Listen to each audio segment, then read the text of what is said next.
membaca itu surah Al-Baqarah di ayat yang ke-30, bahwa di pertemuan sebelumnya menjelaskan bahwa di ayat tersebut wa idz qala rabbuka lil malaikati inni ja'ilun fil ardi khalifah, bahwa Nabi Muhammad diperintahkan untuk menceritakan ketika Tuhanmu berfirman, berkata kepada para malaikat, bermusyawarah, aku akan menjadikan di bumi ini khalifah, sebagai wakil yang akan mengurus bumi, yang akan menjalankan hukum-hukum Allah di muka bumi ini, yaitu Nabi Adam.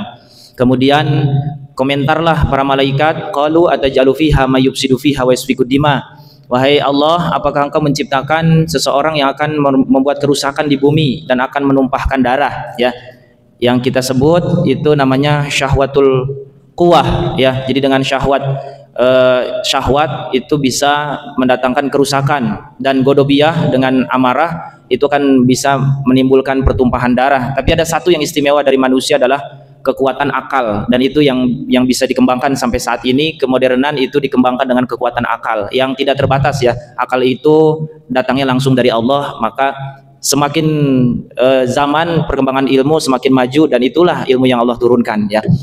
Nah, kemudian Allah memberikanlah ilmu kepada Nabi Adam, wa 'allama Adam al-asma kullaha. Semua sesuatu perkara diberikan kepada Nabi Adam ilmu-ilmunya. Kemudian ketika Nabi Adam telah mempelajari ilmu-ilmu yang Allah berikan, yang Allah ajarkan, tsumma araduhum 'alal malaikah, diperlihatkanlah Nabi Adam kepada para malaikat, ya. Kemudian ketika itu para malaikat ketika ditantang oleh Allah, ambihum bi asmaihim, ya. Coba para malaikat, jikalau kalian memang betul orang, atau ucapan kalian itu benar-benar betul, ya, bahwa manusia ini kerjanya cuma bikin rusak dan menumpahkan darah, ya. Karena tidak semua orang merusak, tidak semua orang menumpahkan darah. Itu adalah oknum, ya. Ada juga orang-orang soleh, orang-orang taat yang beribadah kepada Allah. Maka malaikat ditantang, ya, untuk menyebutkan sesuatu, ya, ini namanya apa, ini namanya apa. Ternyata malaikat tidak bisa, ya. Ternyata kemudian Nabi Adam lah yang mampu memberikan keterangan bahwa ini matahari, fungsinya untuk menyinari bumi, ini bulan, ini namanya, sampai disebutkan wadah-wadah, tempat-tempat, ini namanya piring, ini namanya baskom, ini namanya gayung. Sampai ketika kamu kebanyakan makan kemudian ada timbul gas, ya, ada gas yang keluar dari dubur, yang besar yang kecil, anginnya itu sampai Nabi Adam tahu, ya. Saking semua ilmu yang kecil yang besar diberikan kepada Nabi Adam.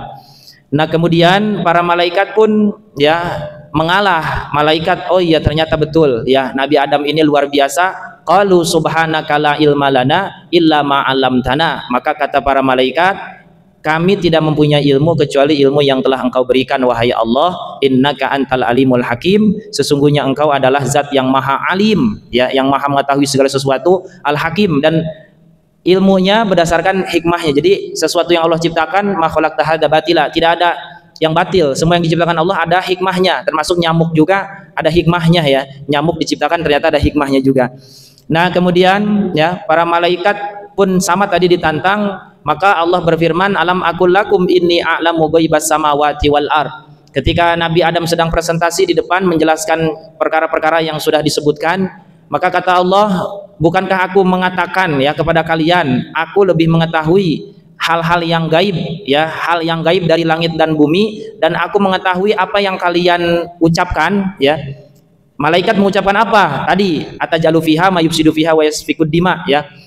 Allah akan menciptakan sesuatu yang merusak, itu yang diucapkan. Ada yang tidak diucapkan oleh malaikat dalam hatinya, yaitu Allah tidak akan menciptakan sesuatu yang lebih mulia dan lebih berilmu dari kami, kata malaikat, ya. Wa ma kuntum taktumun. Nah, kemudian itulah, ya, dibantah oleh Allah. Ternyata Allah menciptakan Nabi Adam ilmunya lebih tinggi daripada para malaikat, ya.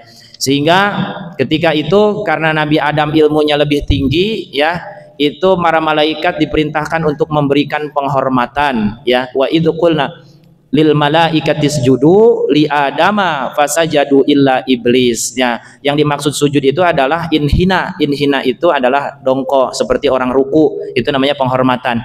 Nah, jadi penghormatan itu dulu syariatnya beda-beda. Umat-umat terdahulu ternyata penghormatannya bongkok sedikit, itu penghormatan. Seperti Nabi Yusuf, sama penghormatan dari bapak dan saudara-saudaranya itu dengan cara berbungkuk, ya. Kemudian ada lagi penghormatan itu zaman dulu Kalau sekarang kita penghormatannya salam ya. Idza huyitum bitahiyatin fahayyu biahsana minha uruduha. Kalau kalian diberikan salam penghormatan maka jawablah dengan yang lebih baik atau dengan yang sepadan. Kalau ada yang assalamualaikum maka jawabnya yang lebih baik, agak panjangan dikit. Waalaikumsalam warahmatullah. Ya, kalau ada yang bilang assalamualaikum warahmatullah maka jawabnya waalaikumsalam warahmatullahi wabarakatuh ditambah wabarakatuh. Kalau yang salamnya assalamualaikum warahmatullahi wabarakatuh boleh dijawab waalaikum, boleh dijawab waalaikum atau boleh dijawab waalaikumsalam warahmatullahi wabarakatuh. Jadi kalimatnya waalaikummus ya, pakai alif lam, kumus. Nah, itu penghormatan yang sekarang dipakai di zaman sekarang ya. Adapun penghormatan umat terdahulu itu seperti itu ya, seperti membungkukkan itu. Nah, itu malaikat diperintahkan untuk memberikan penghormatan kepada Nabi Adam. Semuanya memberikan penghormatan kecuali iblis ya. Iblis itu abul jin, itu bapak moyangnya jin, yaitu jin ya. Di surah Al-Kahfi kita baca kana minal jinni fafasaqa an amri rabbih, bahwa iblis itu dari golongan jin dan ingkar, tidak mau menyembah atau menghormati kepada Nabi Adam ya. Dalam tafsir lain yang dimaksud dengan hormat atau sujud itu, sujud secara lugawi adalah membongkokkan diri ya, seperti ruku. Adapun sujud yang secara syar'i itu jabhah, kening diletakkan di lantai, itu secara syar'i ya. Nah, Nabi Adam itu ternyata dijadikan kiblat ya. Seperti kita sekarang kiblatnya adalah Ka'bah ya.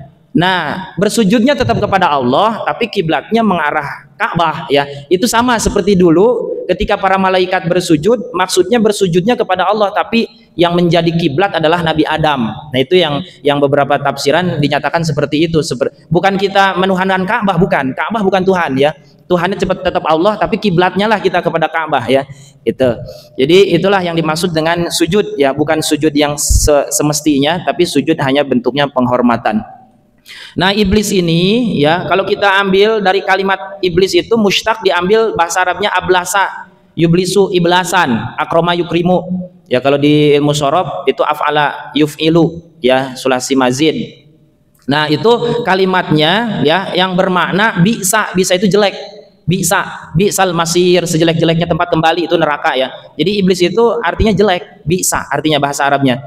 Nah, ini yang ditulis di Lauhil Mahfuz. Jadi nama iblis itu udah ada catatannya di Lauhil Mahfuz. Maka ada sebuah faidah ya, riwayat keterangan qala Ka'ab al-Ahbar mengatakan sesungguhnya iblis al-la'in yang dilaknat karena khazinal jannah, bahwa iblis itu dulunya kerjanya adalah penjaga surga arba'ina alfisanah, selama 40.000 tahun. Pertama tuh iblis kerjanya menjaga surga 40.000 tahun. Kemudian wa ma'al malaika samanin, bersama para malaikat 80.000 tahun. Kemudian wa wa'azul malaikah, menasihati malaikat selama 20.000 tahun. Jadi pernah ngajar malaikat itu iblis. Kemudian menjadi Sayyidul Karubin, menjadi pemimpinnya malaikat Karubin, itu malaikat yang khusus ya, Kopassus. Nah, itu menjadi pemimpinnya malaikat yang khusus selama 30.000 tahun. Kemudian menjadi pemimpinnya malaikat Ruhanin selama 1.000 tahun. Dan tawaf itu iblis di sekeliling Arash selama 14.000 tahun. Dan namanya di dunia disebut abid, ahli ibadah. Itu iblis namanya dicatat sebagai ahli ibadah di langit kita nih, di langit atas nih. Kemudian di langit kedua disebut zahid, ahli zuhud. Di langit ketiga namanya disebut al-arif, orang yang marifat. Di langit keempat disebut al-wali, sebagai wali. Di langit kelima disebut at-taqi, orang yang bertakwa. Di langit keenam disebut khazin, sebagai juru kunci. Kemudian di langit keenam, di langit ketujuh disebut dengan azazil. Dan di Lauhil Mahfuz disebut iblis. Ternyata iblis itu ya namanya bagus dari bawahnya, kerjaannya bagus, tapi sudah ditentukan di Lauhil Mahfuz namanya iblis, jelek ya. Nah, kan ada di hadis ya, orang yang beribadah sepanjang hidupnya ya, tapi catatan di Lauhil Mahfuznya sudah ditentukan dia akan masuk neraka. Selangkah lagi dia mau masuk surga, ternyata terpeleset berbuat dosa, akhirnya su'ul khotimah dan masuk neraka. Ada juga ya, orang seumur hidupnya itu durhaka, tapi ternyata di Lauhil Mahfuznya catatannya dia akan menjadi penduduk surga. Ternyata dia tobat ya, barangkali tobatnya 1 jam lagi mau meninggal dia tobat, ya belum sempat sholat, baru tobat aja, ternyata dia dimasukkan ke dalam surga. Itu di hadisnya ada ya, di hadis, termasuk di hadis Arba'in, itu keterangan di hadis Arba'in. Jadi memang yang mendahului ketentuan manusia itu adalah catatan awalnya, dia akan menjadi orang yang bahagia di surga atau menjadi orang yang celaka di neraka. Ternyata iblis itu dari dulunya memang sudah dicatat sebagai penghuni neraka ya, walaupun namanya tenar ya, seperti ya nauzubillah ya, kita punya nama baik di dunia, tapi nauzubillah ketika meninggalnya suul khotimah, itu jangan sampai ya Allah, jangan sampai kita meninggal dalam keadaan. Makanya tidak boleh sombong dengan keislaman, keimanan dan amal ibadah itu, karena akhir kehidupan kita tidak ada yang tahu ya, hanya Allah yang tahu akhir kehidupannya. Nah itu iblis ya, iblis tidak mau ya menyembah atau memberikan penghormatan kepada Nabi Adam. Nah keterangan iblis ini berulang-ulang Allah jelaskan di dalam Al-Quran. Setidaknya ada 7 tempat, 7 surah yang menjelaskan tentang iblis. 1 di surah Al-Baqarah yang sedang kita bahas, yang kedua di surah Al-A'raf, yang ketiga di surah Al-Hijr, yang keempat di surah Al-Isra, yang kelima di surah Al-Kahfi, yang keenam di surah Toha, yang ketujuh di surah Shad. Itu keterangan iblis sampai di 7 surah ya keterangannya. Saking memang iblis itu adalah menjadi musuh bagi manusia. Ini sebagai ibrah, pelajaran untuk keturunan Nabi Adam, jangan sampai tertipu ya, bagi orang yang ahli ibadah jangan sampai tertipu dengan iblis, dan yang juga durhaka kepada Allah jangan sampai berputus asa, karena iblis itu membuat orang putus asa ya, putus asa akhirnya kan paling jeleknya ya putus asa itu sampai bunuh diri, itu orang yang berputus asa. Nah si iblis itu dikatakan tadi kana minal jin, terciptalah dari jin, dan jin itu dari apa? Dari api neraka. Maka dikatakan ya di surah Al-A'raf itu dikatakan di ayat yang ke-12, ketika semua malaikat bersujud, kenapa iblis tidak mau bersujud? Qala ma mana'aka alla tasjuda idz amartuk. Kata Allah, iblis, kenapa, apa yang membuat engkau tidak mau bersujud ketika aku perintahkan? Ternyata apa jawab iblis? Ana khairum minhu, aku lebih baik dari Adam. Khalaqtani min nar wa khalaqtahu min tin. Akhirnya iblis bilang, engkau ciptakan aku dari api dan engkau ciptakan Adam dari tanah. Emang ada yang salah ya api dengan tanah? Sebenarnya lebih manfaat tanah ya. Jadi tanah itu dengan tanah bisa tumbuh segala macam. Nah, si iblis itu merasa bahwa api lah yang lebih baik, padahal tanah yang lebih bermanfaat. Qala fahbit minha fama yakunu laka an tatakabbaru fiha. Maka si iblis diperintahkan oleh Allah untuk turun ke bumi karena kamu telah takabur, keluar kamu dari langit, dari surga, dan kamu terlaknat. Jadi iblis itu terlaknat sampai sekarang. Makanya bentuk iblis itu semakin hari semakin jelek karena terlaknat oleh Allah. Qala anzirni ila yaumi yub'atsun. Kata iblis, wahai Allah, tangguhkanlah aku sampai hari kiamat. Oke, kata Allah, innaka minal munzarin, engkau termasuk yaitu orang atau makhluk yang ditangguhkan. Jadi ditangguhkan nanti sampai hari kiamat baru dia masuk neraka. Qala fa bima agwaitani laqudanna lahum siratal mustaqim. Tapi si iblis enggak tinggal diam, dia akan terus menggoda anak turunan Adam ya dari jalan kebenaran. Si iblis akan datang kepada manusia min baini aidihim, dari depan, wa min khalfihim, dari belakang, wa an aimanihim, dari kanan, wa an syama'ilihim, dari kiri ya.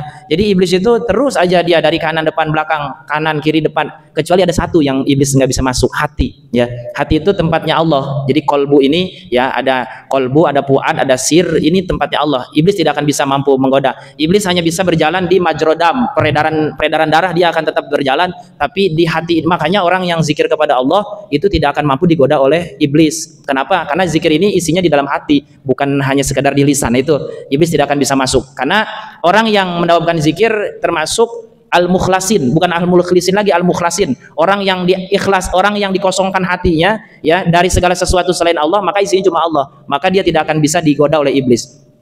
Kemudian ya, nah itulah iblis ya. Qala khruj minha mad'uman madhura. Ternyata iblis dikeluarkan dari surga dalam keadaan terhina. Tapi kata Allah, laman tabi'aka minhum la amla'ana jahannama minkum ajmain. Bagi siapa yang mengikuti engkau wahai iblis, maka dia menjadi pengikut engkau. Ya, jadi manusia yang menyembah berhala, yang tidak mau beriman kepada Allah, ya udah itu jadi pengikut iblis ya, berada di neraka jahanam semuanya. Nah, itu iblis ya dikeluarkan dan terlaknat. Nah, ketika itu maka Nabi Adam, sekarang Nabi Adam, wa idh qulna ya wa qulna ya Adam uskun anta wa zawjukal jannata wa kula minha ragadan haitsu syi'tuma. Maka kata kami, kata Allah ya, Allah mengatakan wakulna, kami, ya. Kalau kita bilang kami, kita, itu adalah etika dalam berbicara, ya. Padahal Allah sendiri yang bilang, tapi bilangnya wakulna, dan kami, dan kita, ya. Enggak begini wakultu, padahal, tapi ini etika dalam berbicara, ya. Kami wakulna, dan kami katakan, kata Allah, ya Adamuskun, wahai Adam,